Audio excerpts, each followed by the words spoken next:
फिनाइलकेटोनूरिया।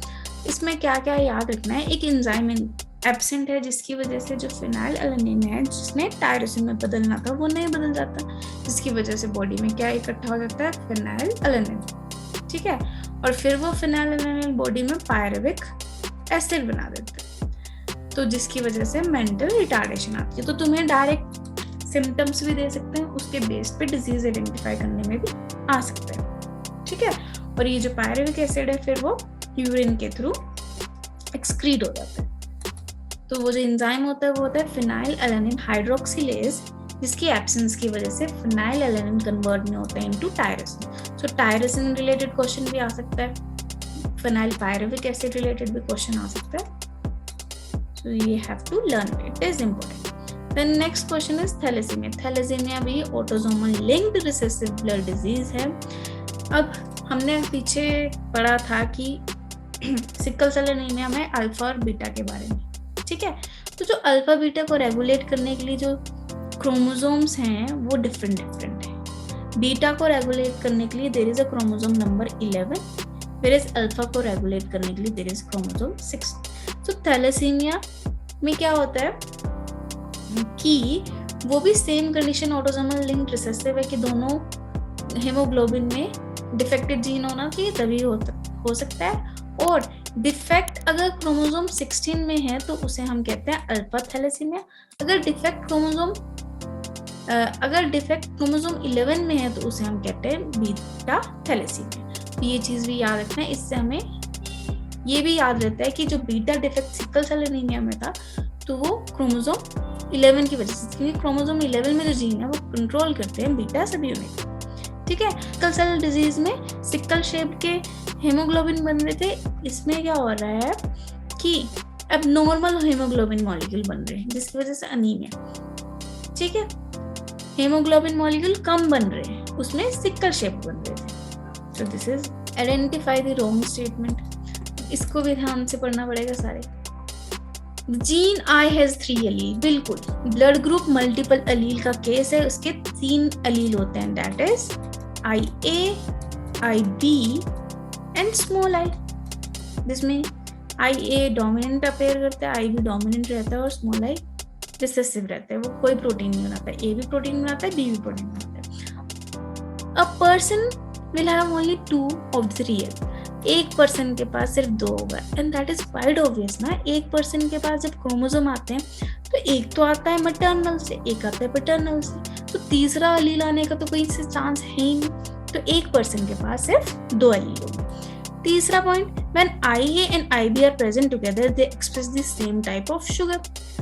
अगर IA और IB इकट्ठे होते तो सेम टाइप के शुगर होते तो हम इसका नाम ब्लड ग्रुप AB क्यों रखते, और हम इसको कंसीडर क्यों करते कि ये कोडोमिनेंस शो करता है। ठीक है, तो ये स्टेटमेंट गलत है।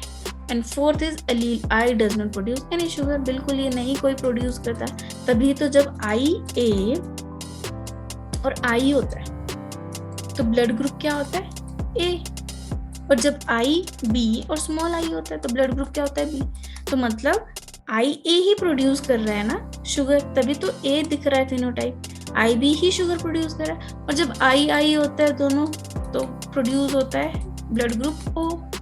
ठीक है, तो I does not produce any sugar, और IA और IB शो करते हैं कोडोमिनेंस। इसमें से A बोलता है मैं भी शुगर सिक्रीट करूंगा, B बोलता है मैं भी शुगर सिक्रीट करूंगा, तो दोनों अपनी अपनी शुगर कर रहे हैं सिक्रीट, कोई नहीं किसी की बात सुन रहा। ठीक है, तो जब दोनों डोमिनेंस शो करते हैं, दोनों एक्सप्रेस कर रहे हैं their own type of sugar, इसको हम कहते हैं case of codominance. Next question is the first phase of translation. Translation क्या था, न्यूक्लिक एसिड से प्रोटीन बनाना। ठीक है, तो उसमें क्या होता है, फर्स्ट फेज क्या होता है, अब कोई भी काम शुरुआत होता है ना तो उसके लिए एनर्जी चाहिए। ठीक है, तो वो एनर्जी कब आती है, जब there is activation of amino acid. तो होता क्या है, फर्स्ट फेज में अमाइनो एसिड क्या करता है, एक्टिवेट हो जाता है ATP के साथ। अब ना इस अमाइनो एसिड एक्टिवेट भी हो गया ना तो कोई भी तो तब भी किसी काम का नहीं है जब तक वो ट्रांसफर RNA के साथ अटैच ना हो, क्योंकि टैक्सी तो ट्रांसफर RNA ही है ना, ट्रांसफर RNA उसको उठा के लेके जाएगा। और जब 2 ट्रांसफर RNA ना उसके साथ चार्ज अमाइनो एसिड होगा ना जिसके पास खूब सारी एनर्जी होगी, क्योंकि अब ये चार्ज अमाइनो एसिड क्यों लेके जा रहा है, क्योंकि इस अमाइनो एसिड ने एक और ट्रांसफर आरएनए से मिलना है जिसके पास अनदर चार्ज होगा।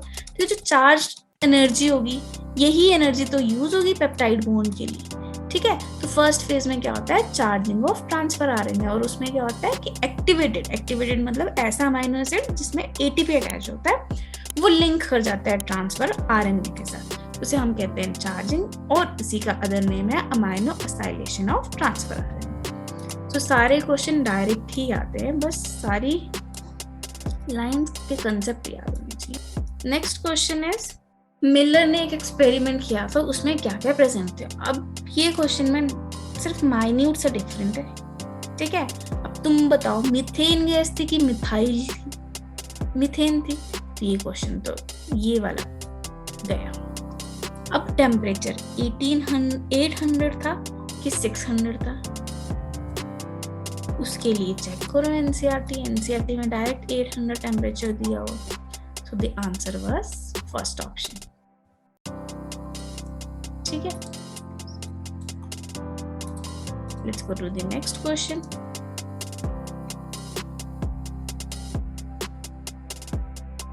How many true breeding plant variety did Mendel select? इसकी डायरेक्ट एनसीईआरटी में आंसर है, that is 14 true breeding bee plant Mendel ने सिलेक्ट किए थे, और कॉन्ट्रास्टिंग कैरेक्टर कितने थे, वो 7 थे। Name the enzyme that facilitates opening of DNA helix during transcription. अगर जब हम आरएनए पॉलीमरेज की बात की हो, वो ध्यान से याद होगा, तो ये आंसर गलत नहीं होगा। अगर हमने डीएनए को ओपन करना है, ठीक है, क्वेश्चन बहुत इंटरेस्टिंग है और बहुत बच्चों का गलत हुआ था ये क्वेश्चन।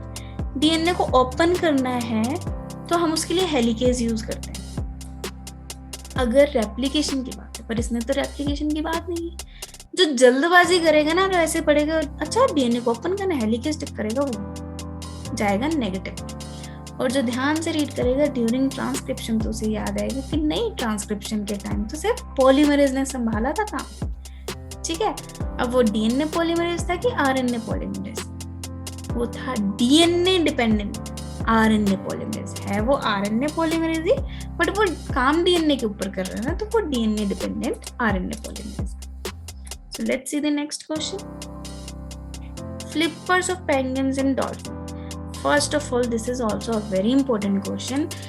इसके एवोल्यूशन चैप्टर में जितने भी एग्जाम्पल है, एनालोगस ऑर्गन है, होमोलोगस ऑर्गन, वेस्टिजल ऑर्गन, सारे एनसीईआरटी के एग्जाम्पल एक एक याद कर लो, उसको सेग्रीगेट कर लो कि किस में आएंगे, ठीक है। अब इसके लिए चारों पॉइंट्स पता होने चाहिए कि क्या क्या बात बोल रहे। तो पहला डील करते हैं एडेप्टिव रेडिएशन। एडेप्टिव रेडिएशन से बहुत बार क्वेश्चन आता है। इससे क्या क्या क्वेश्चन बनते हैं कि डार्विन कहाँ गया था, कौन से वाले आइलैंड में, गैलापागोस आइलैंड, ठीक है। वहां पे उसने किसके बारे में स्टडी की थी, डार्विन फिंचेस। तो एडेप्टिव रेडिएशन से कौन सा एनिमल रिलेटेड है, दैट इज डार्विन फिंचेस। ये बर्ड्स, इन बर्ड्स में क्या होता है, बीक चेंज हो गई थी। एक ही जगह पे रह रहे थे ना, एक ही आइलैंड पे रह रहे थे, पर सबकी बीक चेंज हो गई क्योंकि उनके खाने का जो फूड था वो चेंज हो गया, ठीक है। जिनको डीप से फूड निकालना होगा तो वो उसमें पेनिट्रेशन पावर होगी, ठीक है।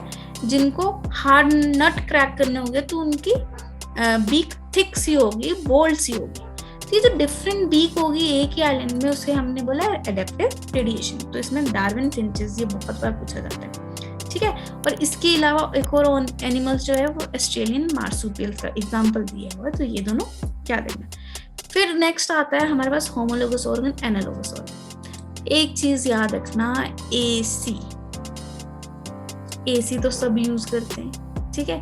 एनालोगस ऑर्गन क्या होता है, कन्वर्जेंट एवोल्यूशन शो करता है, एसी से हम याद रखेंगे।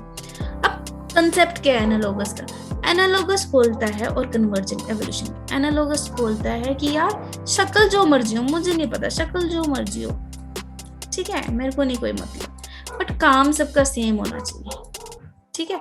तो ये काम है, दिस इज वर्क।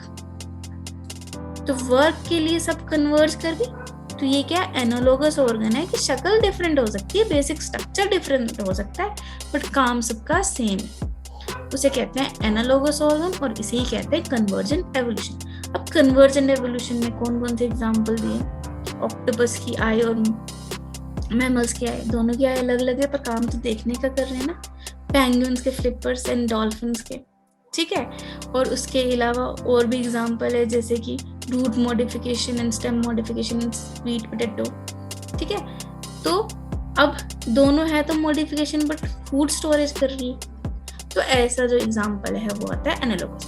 और होमोलॉगस क्या, होमोलॉगस बोलता है स्ट्रक्चर सेम होना चाहिए, काम अलग अलग होना चाहिए। बेसिक स्ट्रक्चर, होमो मतलब सेम, सो होमो बोलते हैं बेसिक स्ट्रक्चर सेम हो, काम अलग हो गया, तो काम अलग अलग हो गया तो वो डाइवर्ज हो गया।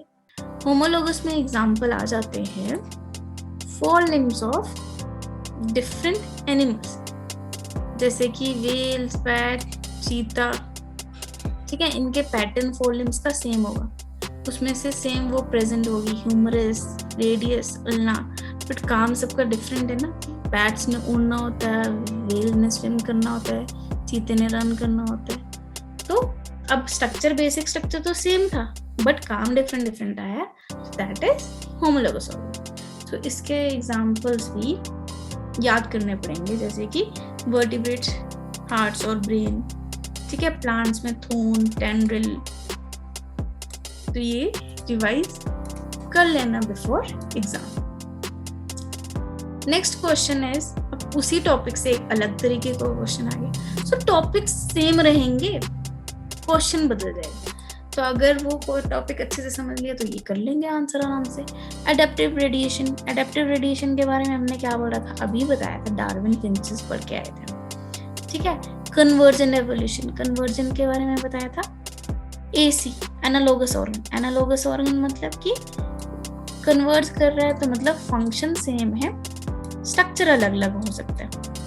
तो wings of butterfly and wings of birds, structure अलग है बट काम तो दोनों उड़ने का कर रहे हैं, तो ये क्या कन्वर्जेंट है। डाइवर्जेंट एवोल्यूशन,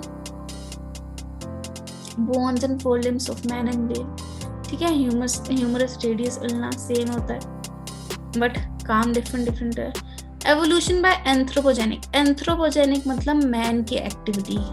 अब मैन की वजह से हर्बिसाइड, पेस्टिसाइड्स आए ना नेचर में, पहले से तो प्रेजेंट नहीं थे, तो इसका आंसर इज 4th। सो इसके एवोल्यूशन में जो एग्जांपल्स है that are very important. Next question is, if distance between 2 base pair के बीच में डिस्टेंस दिया है 0.34 नैनोमीटर। अगर नॉर्मल ह्यूमन का पूछा गया तो एनसीईआरटी में इक्वलाई का भी दिया एग्जांपल, उससे भी पूछ सकते हैं। 6.6 बेस पेयर है, तुम्हें बोले लेंथ बताओ। अगर तुम्हें याद हो डीएनए की लेंथ निकालने के लिए एक फॉर्मूला होता है, वो होता है कि 2 बेस पेयर के बीच में डिस्टेंस कितना है और कितने बेस पेयर है, उनको मल्टीप्लाई करते हो वी गेट द आंसर। सो इसका आंसर आएगा 2.2 मीटर। डायरेक्ट एनसीईआरटी में लेंथ भी दी हुई है और फॉर्मूला भी दिया हो कि इन केस अगर तुम्हें अगली बार इक्वलाई का पूछा जाए तो तुम सॉर्ट आउट कर लो, ठीक है। Next question is, which of the following statement is correct. Adenine pairs with thymine through hydrogen bond, adenine और थायमिन के बीच में 2 हाइड्रोजन बॉन्ड होते हैं, this is correct. Adenine pairs with thymine through 1 hydrogen bond, no. Adenine pairs with thymine through 3, no.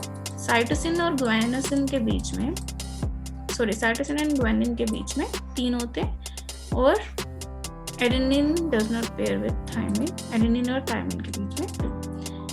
AG are purines, CUT are pyrimidines and purine always pairs with pyrimidine। Purine क्यों pyrimidine के साथ pair करते हैं, ताकि DNA का जो 20 angstrom वाला diameter है ना वो कांस्टेंट रहे, ठीक है। और जो हाइड्रोजन बॉन्डिंग होती है ना उसमें चाहिए होता है एक्सेप्टर एंड डोनर। तो एडेनिन और थायमिन के पास एक डोनर होता है, एक एक्सेप्टर होता है।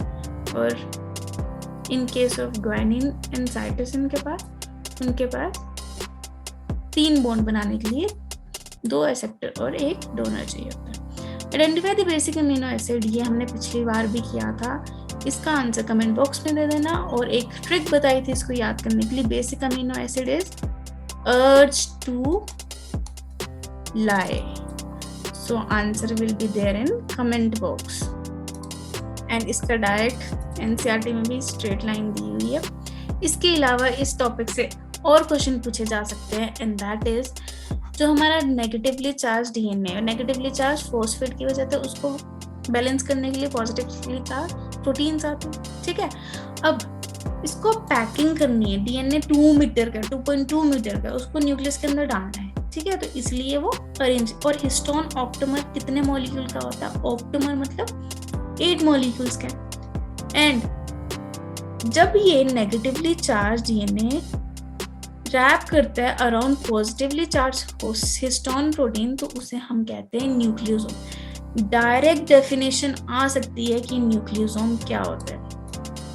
इंपॉर्टेंट टॉपिक है, डायरेक्ट डेफिनेशन आ सकती है. जितने भी बोल्ड लेटर्स में तुम्हें वर्ड्स दिए हैं, you have to learn that definition. ठीक है, अब टिपिकल न्यूक्लियोसोम में कितने बेस पेयर हो सकते हैं? 200 बेस पेयर. ये भी एक क्वेश्चन बन सकता है.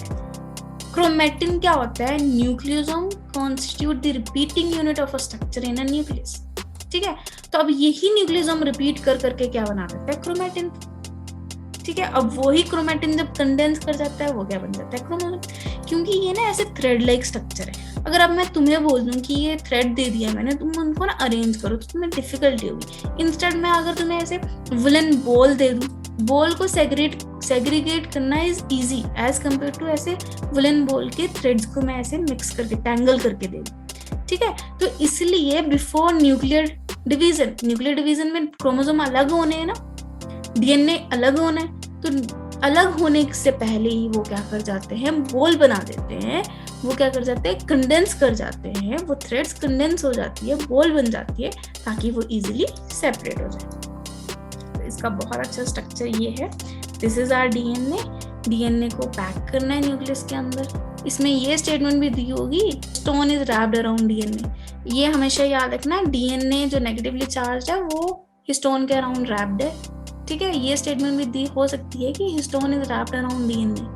तो ऐसा नहीं होता, DNA is wrapped around histone. फिर वो हिस्टोन, ये जो डीएनए रैप्ड अराउंड हिस्टोन है, इसे हम कहते हैं न्यूक्लियोसोम. फिर न्यूक्लियोसोम इकट्ठे होके कंबाइन करके क्या बना देता है? Chromatin fibre. और यही क्रोमैटिन फाइबर जब कंडेंस कर जाती है तो ये बना देती है chromosome. Next question is experimental verification of chromosomal theory of inheritance was given by. chromosomal theory दी थी सटन एंड बर्बरी ने, chromosomal theory, पर experimental verification दी थी मॉर्गन. अब जेनेटिक्स में कुछ ऐसे साइंटिस्ट है जिनको तुम इग्नोर कर देते हो, जैसे कि फॉर एग्जांपल अल्फ्रेड स्टुअर्ट वर्न. ठीक है, कि अल्फ्रेड स्टुअर्ट वर्न कौन है? तो अगर तुम्हें याद होगा, लिंकेज तो मॉर्गन ने दी थी, पर जो जीन मैपिंग की थी ना, कि लिंकेज के बेस पे की जीन अरेंजमेंट जो होगी, जैसे यहाँ पे जीन प्रेजेंट है यहाँ पे, वो किसने की थी? अल्फ्रेड स्टुअर्ट वर्न ने. और वो किस बेस में की थी? लिंकेज के बेस पे, कि क्लोजली टाइप जीन में रिकॉम्बिनेशन कम होगी. ठीक है, और जो दूर दूर बैठे होंगे उनमें रिकॉम्बिनेशन ज्यादा होगी, तो उसके परसेंटेज. और एक और साइंटिस्ट है जो बहुत इंपॉर्टेंट है, हैंकिंग ने क्या किया था? हैंकिंग ने बताया था सेक्स डिटर्मिनेशन. तो सेक्स डिटर्मिनेशन से भी एक क्वेश्चन पूछे जाते हैं कि Z0, ZW type of chromosome किस ऑर्गेनिज्म में प्रेजेंट है, ड्रोसोफिला में कौन से क्रोमोसोम प्रेजेंट होते हैं, तो वो टॉपिक भी प्रिपेयर करना है. So experimental verification Thomas Hunt Morgan में. और एक और क्वेश्चन पूछा जाता है कि मेंडल का वर्क तो रीडिस्कवर किया था, तो वो 3 साइंटिस्ट जिसने मेंडल का वर्क रीडिस्कवर किया था, और वो 3 साइंटिस्ट थे एरिच कोरेन, वॉन टेशरमार्क, यूजो डेवेरिस. ठीक है, तो ये 3 साइंटिस्ट थे जिन्होंने मेंडल का वर्क रीडिस्कवर किया था. अब सीखते हैं कैसे बनाते हैं ये कोडोन का टेबल. बट ये क्वेश्चन अगर जब आपके पास बहुत सारा टाइम बचा हो तब सॉल्व करना. ये नहीं हो कि सिंपल बेसिक क्वेश्चन जो जल्दी सॉल्व करने वाले बचे और तुम पहले ये टेबल बनाने लग पड़े. ठीक है, एंड में जब टाइम बचता है तब ये कोडोन टेबल बना के इसके रिलेटेड क्वेश्चन सॉल्व करो. ओके, सो फर्स्ट इज कि हम क्या करेंगे, UCAG के 4 रोज बना देंगे. UCAG के 4 कॉलम बना देंगे, ठीक है, और हर एक रो में एंड में लिख देंगे UCAG। सो हमारी कोडिंग UCAG ही चलेगी। अब first column, second column, third column, fourth column में कितने कितने अमाइनो एसिड आएंगे, इसका एक स्पेसिफिक नंबर है, वो हम भी याद कर लेंगे। 2 1 2 1 2 1 2 1, ठीक है। तो ये नंबर इजीली याद हो जाता है, 2 बार अगर आप बनाओगे ये याद हो जाएगा। 2 1 2 1, यहाँ पे 1 1 1 1 और यहाँ पे 2 2 2 2, मतलब कि एक बॉक्स में यहाँ पे 2 अमाइनो एसिड आएंगे, यहाँ पे 1 अमाइनो एसिड आएगा, यहाँ पे 2, यहाँ पे 1। सो ऐसे हम न्यूमेरिक वैल्यू याद कर सकते हैं कि कितने अमाइनो एसिड कितने कॉलम्स में आएंगे।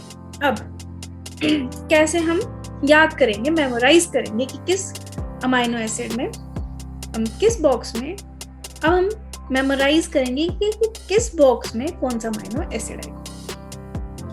पहला कोड कैसे लिखेंगे, first U, second U and third U, first U, second U and third U।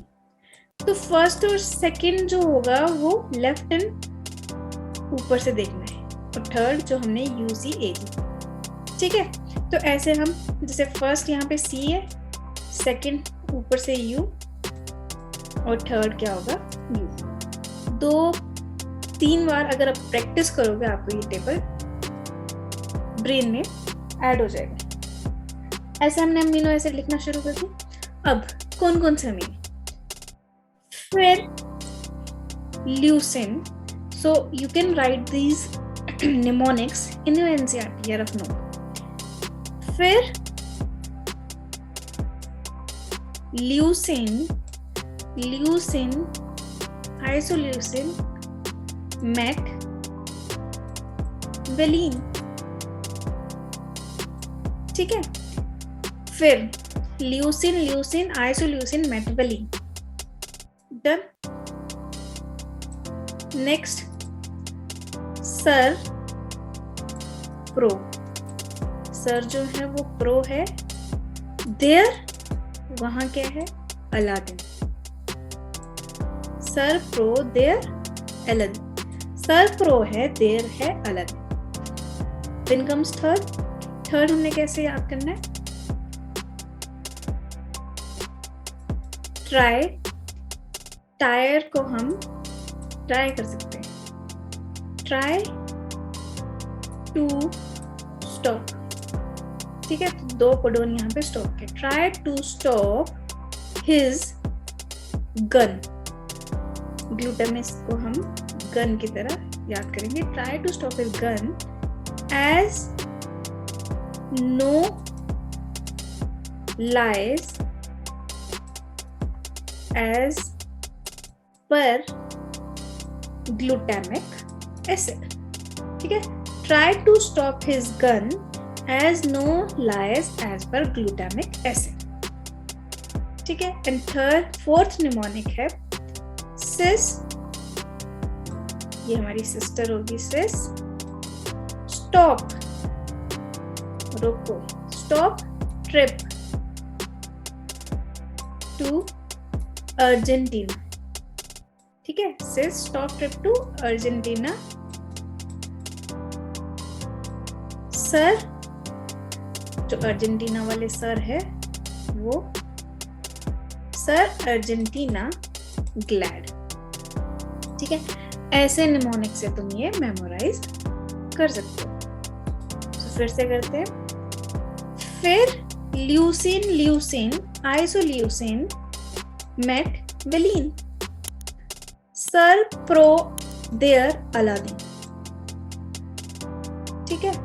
Try to stop his gun as no lies as per glutamic acid, cis stop trip to Argentina, sir Argentina glad, ठीक है। तो 3-4 बारी ये practice करो, आपको ये genetic code बनाने आ जाएगा। That's all for today. I hope आपको कंसेप्ट समझ आया हो। इन केस कोई कंसेप्ट नहीं समझ आया या किसी क्वेश्चन में डाउट हो, प्लीज कमेंट बॉक्स में जरूर लिखिए। Thanks for watching, like and subscribe please.